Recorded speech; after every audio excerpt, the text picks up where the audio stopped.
Hopefully it's working. Hopefully I'm back live. If I am, hello everybody. Welcome back. I'm gonna start this video again.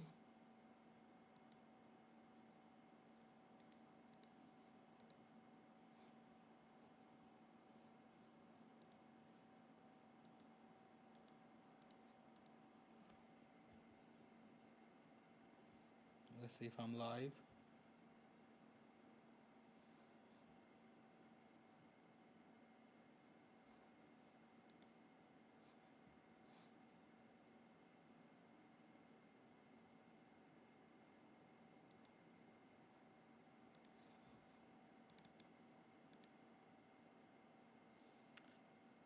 I'm alright. Thank you for asking. Vibe King Derek Vibe King Dirk. I'm okay. This is my second live. However, it's like plus 45 out there out that way. It's not 45 degrees at the moment. Luckily not. What's the temperature right now? It's 20. 20? It is 20 degrees where I am. But yeah, I'm alright. Doing okay. It's just been one of those days where everything is going to, you know, scheißen. German for you know what. God damn, I went shit again. Okay.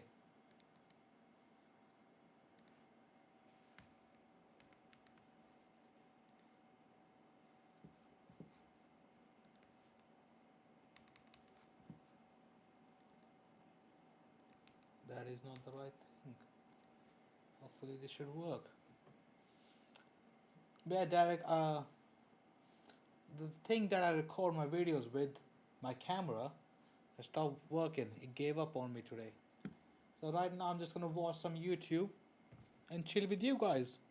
I found a video. I think we should watch it together. Been watching since Mike Tyson missed. Oh really? Vibe King. I didn't knew that. We've been watching since Mike Tyson Mysteries back in 2021 or whenever that was before the mustache. Yeah, that was before the mustache. We are back. Yeah, Malcolm. We are back. We are back, and we are watching YouTube. Yeah, a lot of stuff happened. Vibe King. A lot of stuff happened, and good things happened. Good things got taken away. Bad things happened, and I am. To be honest, I feel like a different person now. I do feel I am much more stronger, even though I had to literally fucking kill myself for doing so. But I feel better. I feel like I can handle things a bit more. But how are you guys? How is everybody? Everybody on the chat? Welcome, welcome, welcome. We are here watching. Today we are gonna watch a video of a woman, or can I say woman? A video of a person who has both male and female genitalia. Now I have some questions regarding it, and it's just I'm just curious. It's nothing to I don't want to be rude. I don't want to come out rude, but I just want to know, like, does she have a penis? Can I call her a she or a he? But is it penis, vagina, and balls? Is it penis, balls, vagina? Is it penis and vagina? Like, I have questions, and I really want some answers for this, but I cannot understand. Well, I can't understand. I don't have both of them, but I, it must have been weird for this person to grow up with this sort of stuff. You know. So let's check it out together. How how she deal with it. With all her life. So let's just start this.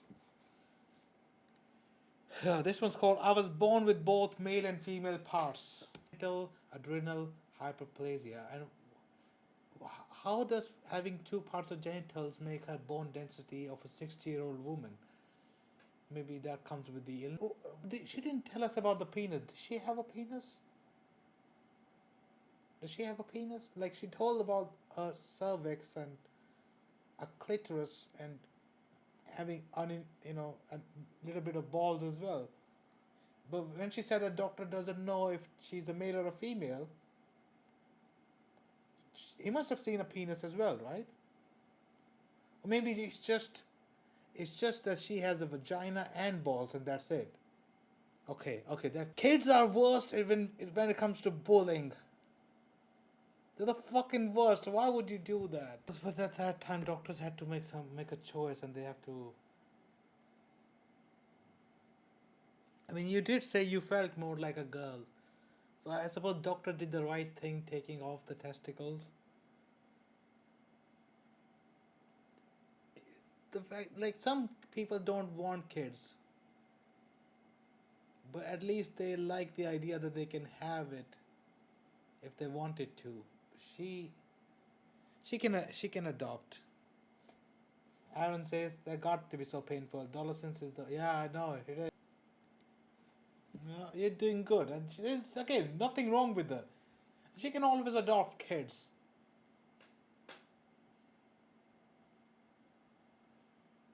Yeah. The bullying makes me so sad. Yeah, kids are the worst. But it's just that at that age, kids wants to be popular, and whosoever has the, like a little secret, a dirty secret of somebody, they would love to spread it in so that they can be famous in school. And yeah, that comes, bullying comes. All right, then see where we go. That I'm probably gonna work and turn the live off. Let's see, what do we have?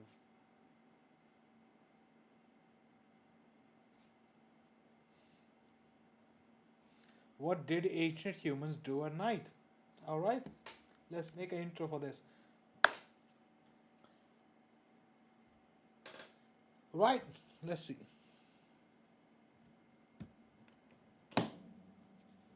Right now it's almost 4 in the morning, and I'm doing a live stream watching YouTube videos. But what did people back in the day, the ancient people, did during nighttime? Let's find out. What did ancient humans do at night? Tonight, when the sun goes down, you're going to flip a switch. Light will flood the room, and you won't think twice about it. But for 99.9% of human history, that switch didn't exist. When the sun set, the world went dark. You couldn't even see your own hand in front of your face. But modern humans almost never experienced this. For over 300,000 years, every single one of your ancestors spent roughly half their life in near total darkness. They didn't even have candles for most of that time. Just the black sky, the stars, and whatever fire they could keep alive. So what did they actually do for all those hours? The answer changes everything we think we know about sleep, Malcolm is asking, when do I sleep, man? I sometimes sleep at 6 a.m., sometimes 7, sometimes 12 in the afternoon. I need a better schedule. It's just like I'm a little bit back on some other stuff, work-wise and family-wise. So this is the time when I'm usually up and I'm working. Wake up middle of the night to do some of your best thinking. Very true. That used to happen. Right now, if it's not thinking, it's more like overthinking. I don't like it. For all those hours. The answer changes everything we think we know about sleep, storytelling, and what it means to be human. Let's start with fire, because fire is the reason any of this was possible. The earliest solid evidence of humans controlling fire comes from Wonderwork Cave in South Africa, roughly 1 million years ago. But fire didn't just keep people warm. Fire completely restructured the human day. Before fire, our ancestors were like every other primate. When the sun went down, you climbed a tree or found a sheltered spot and you stayed still. Moving at night meant becoming food. Our eyes are terrible in the dark compared to the predators that hunted us. I did not thought about this. That's true. They're sleeping on a tree. If you fell, you die. If you don't sleep on a tree, you get eaten. Oh my God. Birds, hyenas, wolves, all of them could see just fine. Fire changed that equation overnight. Literally. A campfire creates a circle of safety roughly 30 feet in diameter. Inside that circle, predators won't come. Outside that circle, you die. This is not an exaggeration. Anthropologists studying modern hunter-gatherer groups have documented that people who wander away from the fire at night are significantly more likely to be killed by predators, even today. That's what happens in scary movies as well. The first one to leave, dead. The first one to leave with their partner in the shower, having naked sex, dead. You see that in every movie. Keep up the Simpsons reaction. You're the only channel who uploads Simpsons reaction. Thank you, man. I am really glad that you enjoy my Simpsons reactions, and I really want to continue the Simpsons reaction. It's just that today, the camera that I used to film my reaction videos died. I tried everything on YouTube. I put on new batteries, like every technique they, to make it reset or whatever. It's not working, and I can't record any more videos at the moment. And it's sad. I wanted to do more regular Simpsons. I wanted to do like 3 Simpsons videos in a week. I'm gonna go to the Canon service station in the morning. If I go to sleep. If I don't go to sleep, then I can go. If I go to sleep, I might not go. But I need to go and get the camera fixed. Plus, they're gonna take the camera for 2-3 days. I don't know how I'm gonna film stuff. I filmed King of the Hill today, but I used my phone. So I made a whole video, recorded a whole video on my phone today. I still need to edit this. Yeah. So I really hope we can do the Simpsons reaction again. Hopefully as soon as possible when my camera fixes. Okay, let's start this back. Here's what's fascinating. Fire didn't just protect humans at night. It gave them something they'd never had before. Extra hours. Think about this. Before fire, the useful day ended at sunset. That's maybe 12 hours in summer, as few as 8 in winter. Fire suddenly added 2 to 4 usable hours to every single day. And over thousands of generations, those extra hours changed our species. In 2014, anthropologist Polly Wiesner published a study in the Proceedings of the National Academy of Sciences. She spent years recording conversations among the Jew/Huansi Bushmen of the Kalahari Desert, one of the last groups on Earth still living something close to the original human lifestyle. She found was striking. During the day, about 80% of conversations were practical. Who's hunting where? Which plants are ready? Complaints, logistics, economic negotiations. Daytime talk was work, but at night around the fire, the entire character of conversation changed. At night, 81% of conversations were stories, tales of people in distant places, adventures, myths about the origins of the world, jokes that made the whole camp laugh. Wiesner argued that firelight conversation is where human culture was born. The campfire was the original theater, the original classroom, the original church. It's where humans learned to think beyond the immediate present and imagine things that don't exist yet. It's where we became us. But the night wasn't just about stories around the fire. There was something else happening, something that scientists only rediscovered in the last 30 years. You were not designed to sleep the way you sleep right now. In 2001, historian Roger E. Kirch published a paper that changed sleep science. He had spent 16 years digging through historical records, and he found something nobody expected. Over 500 references, spanning centuries, prayer books from the 1400s, court records, diaries, medical texts, letters from ordinary people, even passages in Homer's Odyssey. All of them mentioned the same thing: first sleep and second sleep. Before the industrial age, people did not sleep in one continuous block. They went to bed shortly after sunset, slept for about 4 hours, then woke up. They stayed awake for 1 to 2 hours in the middle of the night. Then they went back to sleep for another 4 hours until dawn. This wasn't insomnia. This was normal. This was how every human on the planet slept for thousands of years. And what did people do during that wakeful period in the middle of the night? Everything. A 16th century French physician recommended that couples conceive children during this window because they would do it better. People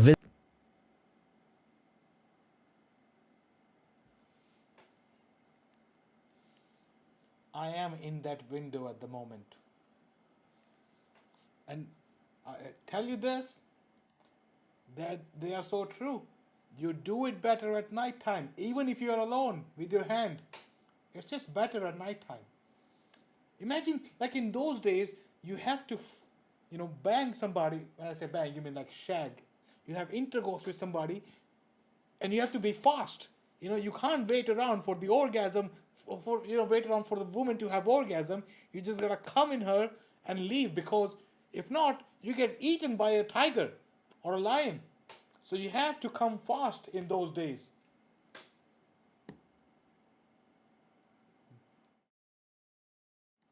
Visited neighbors, they interpreted their dreams while they were still fresh. They wrote. They simply lay in bed in the dark and thought. A doctor's manual from the 1500s advised patients that the best time to study and reflect was during the watch, as they called it. The quiet hours between first and second sleep, when the mind was calm and the world was still. Now, historians had been reading these references for centuries, but they kept translating first sleep as something else, because they couldn't imagine that people ever slept differently than we do now. The assumption was so deep that translators literally mistranslated ancient Greek and medieval Latin to make it fit their modern experience. But then science confirmed what history had been saying all along. In 1992, psychiatrist Thomas Ware at the National Institute of Mental Health ran an experiment. He took a group of volunteers and removed all artificial light from their lives. For 1 month, they experienced 14 hours of darkness every night, just like our ancestors would have before fire extended the evening. Within weeks, every single participant settled into the same pattern. 4 hours of sleep, 1 to 3 hours of quiet wakefulness, then 4 more hours of sleep. Nobody told them to do this. Nobody suggested it. Their bodies just did it, as if some ancient program had been waiting inside them the whole time, buried under centuries of artificial light. Ware measured their hormone levels during the wakeful period and found something remarkable. The participants were in a state unlike any normal waking state. Their brains were producing elevated levels of prolactin, the same hormone released during meditation and after orgasm. They described feeling peaceful. What? Orgasm? I definitely need to do it now. Brains were producing elevated levels of prolactin, the same hormone released during meditation and after orgasm. They described feeling peaceful, reflective, almost meditative. It wasn't just a gap in sleep, it was its own distinct state of consciousness, one that most modern humans have never experienced. So what killed it? The answer is simpler than you'd think. Light. In the 1600s, cities began installing street lamps. Paris was one of the first under Louis XIV, who wanted to reduce crime. London followed. The night, which had been a place of danger and fear, slowly became navigable. Then came cheaper candles. Then gas lamps in the 1800s. Then, in 1879, Thomas Edison commercialized the electric light bulb. And within a generation, the night as humans had known it for 300,000 years was gone. And here's the part nobody talks about. The word curfew comes from the French couvre-feu. It literally means cover fire. In medieval towns, a bell would ring at night signaling everyone to cover or extinguish their fires. Not because of safety, because night was supposed to be dark. Night was when you slept. Night was when you were vulnerable. For most of history, being out at night was suspicious. In many medieval European cities, walking outside after dark without a lantern was literally illegal. Night belonged to criminals and the supernatural. People feared it in a way that's almost impossible for us to understand today. And then we conquered it. We flooded it with light, and we thought that was progress. But here's what we lost. Modern humans are exposed to artificial light an average of 7 to 8 hours after sunset. This light, especially the blue light from screens, suppresses your body's production of melatonin, the hormone that regulates sleep. Your body doesn't know the difference between a light bulb and the sun. When light hits your retina at 11... That's why every time when I use my phone at night time, when I'm in bed, I usually go to my display and then turn this night shift on, and it makes the screen all yellow. But that's at least your eyes are relaxed at that time and you can sleep better. p.m., your brain interprets it as daytime. It delays melatonin release. It fragments your sleep. It disrupts the circadian rhythm that evolved over millions of years. Researchers have found that people who go camping for just 1 week with no artificial light at all have their melatonin cycles reset by nearly 2 hours. Their bodies start producing melatonin at sunset instead of hours after it. That's all it takes for 300,000 years of programming to reassert itself. We didn't just change when we sleep. We eliminated an entire phase of human consciousness. That quiet, reflective state between first and second sleep, the state that Ware's subjects described as peaceful and meditative, doesn't exist anymore for most people. Instead, we have insomnia, and we treat it like a disorder. But what if it's not a disorder at all? What if waking up at 2 a.m. a.m. and lying there in the dark isn't your body malfunctioning? What if it's your body remembering what it was built to do? For 300,000 years, your ancestors spent their nights in a rhythm that modern science is only beginning to understand. They gathered around fires and told stories that built civilizations. They slept in 2 phases with a window of quiet reflection in between. They lived in darkness so complete that the Milky Way wasn't something you had to drive to a national park to see. It was just the sky. And every night when they woke in the dark... That must have been so good though. But now you got, we have satellites up there and you got the pollution. What's it called? The space pollution. I don't know. But like light pollution? Yeah, one of those. But yeah, you can't really see much of the stars because there's so much stuff up there. Between first and second sleep, they lay there in silence and thought about their lives, their dreams, and the world they would wake up to in the morning. We traded all of that for a light switch, and most of us never even knew it was gone. All right. Damn. That's why. It's all because of Edison.